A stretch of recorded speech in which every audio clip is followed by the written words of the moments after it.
retake one. Hi, my name is Dr. Joel Bervell. I'm a medical doctor, and I create content about health inequities in medicine. And my project was really focused on understanding how there still exist biases within the healthcare system, specifically as it relates to race. And as I was in medical school during the COVID pandemic, I realized that we never really talked about race in a way that made sense. We often would use race as a biological factor.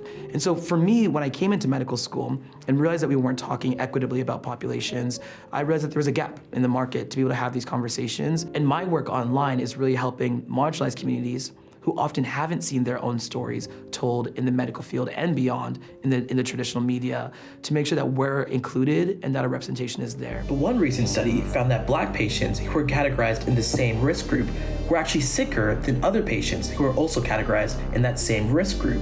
The reason why was because the algorithm wasn't actually testing for sickness. It was using healthcare costs as a proxy for health needs. And unfortunately in the United States, less money is spent on Black patients with the same amount of need. That made the algorithm assume that Black patients were healthier than the other patients in the same risk group. Authors estimate that without this disparity, Black patients receiving additional help would have increased from 17.7 to 46.5%. So these are the types of disparities that I'm really trying to tackle, and it really came about from not hearing about it in my medical school classes, but realizing that these disparities are rampant throughout medicine. A woman reached out to me, and she told me, Joel, I've been seeing your videos, I've been watching them because my sister has chronic kidney disease. And I send her every single one of your videos because I think maybe there's something in there that can help her. It turns out there was. She took my video about the changes to the GFR equation to her doctor. Her doctor looked into it, and they found out she could move up 5 years on the kidney transplant list. And so she ended up getting moved up 5 years and getting that kidney transplant.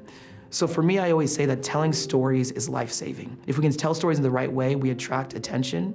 We are able to put a spotlight on issues that are overlooked too often, and we're able to truly change lives and narratives. There's a correction factor for race if you're Black or Asian that assumes that you automatically at a baseline have worse lung volumes when compared to a white patient. The race algorithm can adjust results by as much as 15% because it assumes that lower lung volumes are normal in Black and Asian patients. That means what's considered unhealthy for a white patient can be considered normal for a Black or an Asian patient. That influences treatment plans and can cause Black patients to be less likely to receive treatments like lung transplants, and also to be less likely to be diagnosed with conditions like COPD. Some studies like this one even suggest that this algorithm could have exacerbated racial disparities in COVID-19 recovery. And the worst part is these adjustments are often built into the machine, meaning that doctors and technicians may not even know that it's actually adjusting their patients' values. I truly think that the job of a doctor, yes, it's to be a healer, but I think even more so it's to be a communicator. I want the gaps in the healthcare system to be narrowed as much as possible. And I think storytelling can allow for that. Being able to get a Peabody,